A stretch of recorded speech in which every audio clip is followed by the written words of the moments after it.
Hello everyone. Today I'm going to present you with a very controversial teaching. It will sound like I'm contradicting myself, but I assure you I'm not. I've put a lot of emphasis in the past on the teaching that if you want something to come from others, you should provide it for yourself. For example, if you want love, love yourself. If you want to be happy, start going in the direction of happiness instead of waiting for other people to change so you can be happy when you look at them. If you want money, from other people, from a new job, then start focusing on abundance in and of yourself, and it will come to you. Because the world around you is a projection of your own mind, all of this is true. And the reason it benefits you so much to do things like this: first, begin with yourself. Love yourself. Find happiness yourself and watch it reflect in the rest of the universe, is because it puts the power back in your hands. It reminds you that you're the creator of your own life. But today I want to stretch your mind and hearts a little. Whether what you create comes through the venue of yourself or through the venue of another person, you are still the one creating it. So this truth begins with the realization that even if you are lining up with other people who provide you with your needs, it is still you creating your reality, so it is still you providing yourself with those needs. In human culture, there's a lot of emphasis put on the idea that it's not okay to use people for our own benefit. This is why we hate asking people for help, because we think we're using them. Except this is what we do every day. It is not possible to do anything other than this. You are using everything in your life and everyone in your life as a tool to increase your happiness. For example, you are using your lover. You're using him or her as a tool to increase your own joy and self-worth. You are using your children. You're using them to feel as if your life matters to someone. You are using your friends. You're using them to feel a sense of security. So a healthy relationship is one that is mutually beneficial, where I am using you and you are using me in a beneficial way for both of us. That is the definition of a healthy relationship. So it is the traditional sense of the word, using someone, that creates the problem in our minds in terms of using someone, not the actuality. Because you're using your entire reality, any aspect of it, to make yourself feel one way or the other. And what's interesting is we all want to be used. People want to be used. We like to feel useful. If people have a problem being used, it isn't because they're being used, it's because they feel as if their use is not being valued. So it is not an issue of being used, it's an issue of self-worth if you feel, quote-unquote, used by someone in the traditional sense. Take me, for example. People use me to increase their happiness. People use me to increase their trust in this universe. People use me to feel better about themselves. And you know what? Being used in this way is my number one favorite thing to do on this earth. Everyone on this planet is out for one thing, and that's their own individual happiness. That's why the one thing you can trust is that people will act in their own best interest. Even the most heavy self-sacrificers of our entire reality here are doing it for themselves.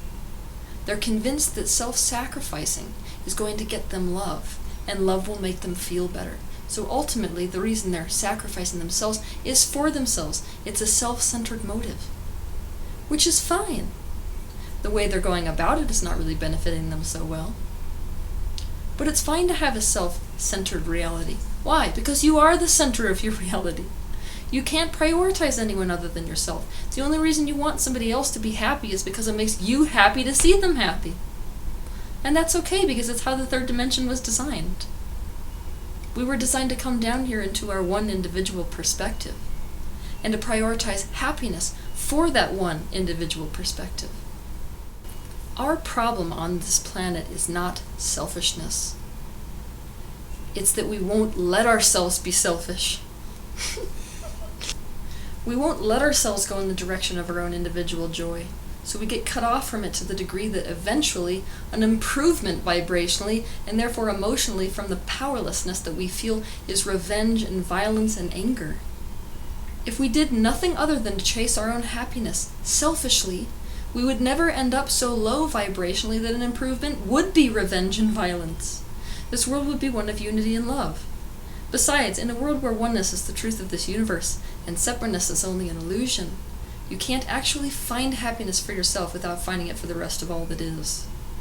We cause profound problems on this planet when we harbor the illusion that getting happiness yourself takes away in some way from the happiness of others, because that is a vibrational contradiction. Most of us don't feel as if we truly are creating our own reality, and so we feel powerless when our needs are being provided for us by someone else. But that's because we're missing the fact that we are manifesting our entire reality through these people and these things and these experiences. You are the one manifesting these people and things that are providing you with your needs. This is an interdependent universe, and it's about time to realize it. Step 1, you come into this physical life. You're dependent on Earth. You need what it produces to survive. To survive, you need the people around you to caretake you, to raise you to the age where you can caretake yourself. And then, your dependency only increases. We're dependent on the mail carriers to carry the mail. We're dependent on the farmers to grow the food. We're dependent on the person to send the paycheck. We're dependent on the entire world we live in. And that's okay, because you're creating all of it. Because ultimately, the farmer, the person sending the paycheck, your parents, it's all you. The truth is, you are manifesting your happy life through all of these things. You created the earth, and the food, and the farmer, and the store. You may see them as separate entities and therefore feel powerless to them for your own survival. Or you can choose to see them as extensions of yourself, and thus you are merely manifesting your needs through them currently. This realization puts you in touch with the fact that you are the powerful creator of your own abundance. I can highlight this truth easily by changing your view of the dreaded relationship between a sugar baby and a sugar daddy. In other words, an intentional relationship between a woman who is usually highly attractive and a man who is financially wealthy. What most people don't see is that they are not using each other any more than any other couple uses each other. Couples who love each other for societally acceptable things, such as character traits, use each other because those character traits, like sense of humor or an affectionate nature, cause us to feel happier. We are using our partner for our own happiness. A sugar baby uses a man for her happiness. It just so happens that what she thinks adds to her happiness is financial abundance and freedom. The sugar daddy uses a woman for his happiness. It just so happens that what he thinks adds to his happiness is having something beautiful to look at, and the power he feels when his company is kept by something that other people perceive as valuable. And we all know there is hardly a value and power greater in today's modern mainstream society than a beautiful woman. But guess what? The sugar baby manifested her own abundance. She is not powerless to the man's abundance. She has simply manifested her own abundance through a man. And there is nothing more or less virtuous about manifesting money through a man than manifesting it through a job. So what's the variable? The variable is knowing. Knowing that you are creating your own reality through these people and things, as opposed to feeling as if you don't create your own reality and thus are powerless to other people and things. So the question remains, is it okay to use people? Yes, we do it all day, every day. And people want to be used in the way that they want to be used.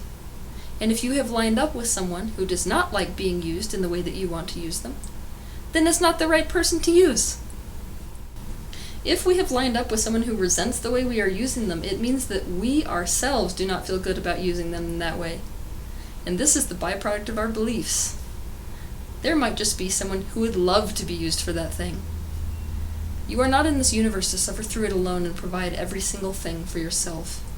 It's just that for most, it is much easier to provide things we want from others for ourselves than it is to change our beliefs about whether we deserve what we want from others and whether it's okay to use others by manifesting what we desire through them. People should be used. It's impossible not to use one another. That's what we came here to do. We came here to use each other to gain expansion. It's just that when we made that decision, from Source perspective, we did not harbor the illusion that your neighbor is different from yourself. And so you understood that rather than using someone else, it was you using you to gain your own expansion. It just so happens in the third dimension, you using you appears as one person using another person. People should be used. They want to be used. This does not mean that people want to be abused. Used and abused are a contradiction. But if you find alignment with this previous statement, that people want to be used, you can only ever meet people whose joy is satisfied by being used by you. If you find alignment with this previous statement, you can never again feel incapable of creating your own reality in any way, because you realize that you're doing it, whether it seems like someone else is doing it or not. Even if you use someone else to fulfill your wants, you're the one doing it. You were the one that created the person in your reality to provide yourself with those desires. This is a very important shift in perspective if we want to live happy lives here. So the question is not, am I providing myself with my needs and my wants? Because you are. There's no exception to the rule.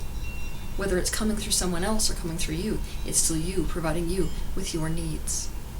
The question to ask yourself is, does the way in which I am manifesting this need or want for myself making me feel capable and powerful, or incapable and powerless? Let that question be your guide as to how to change your reality so you're manifesting things in a way which serves you best. Have a good week.